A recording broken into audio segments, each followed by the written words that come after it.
Officers can no longer shoot at moving vehicles being used as a weapon against them. The chief of police making the policy change this week. He also wants better training on how to deal with suspects getting away in cars. Fox 31 Denver's Tack Landrock live from DPD headquarters tonight on why these changes are being made now. Tack.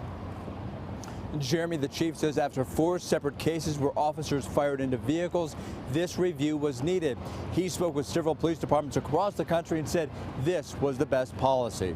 We want the first reaction to be get out of the way versus pull your firearm. Denver Police Chief Robert White now says no to officers using deadly force on suspects driving toward them. The policy that you all received today really speaks to our efforts to address the safety of the officers as well as safety of individuals that are driving vehicles. Before the change, officers were encouraged not to fire on suspects trying to get away in a vehicle.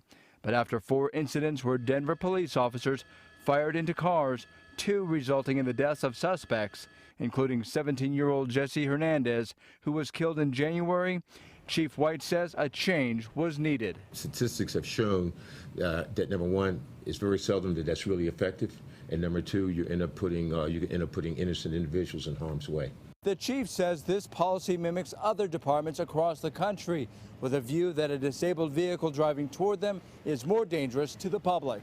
But there are exceptions to this rule. If someone is shooting at you in their vehicle and the situation is appropriate, then obviously you need to use deadly force to protect yourself or someone else. Just last week, 2 officers in the Hernandez case were cleared of any wrongdoing in the shooting death of the teen. The Hernandez family attorney applauds DPD's efforts. It's been well known for almost half a decade that the Denver Police Department's policies in this regard have not met national best practices. There is absolutely no doubt that Jessica Hernandez would be alive today if these policies were in effect in January of 2015. The chief says any officer that violates this policy will be disciplined, but just like any officer involved shooting case, it will be reviewed first. Reporting live tonight, Tack Landrock, Fox 31 Denver.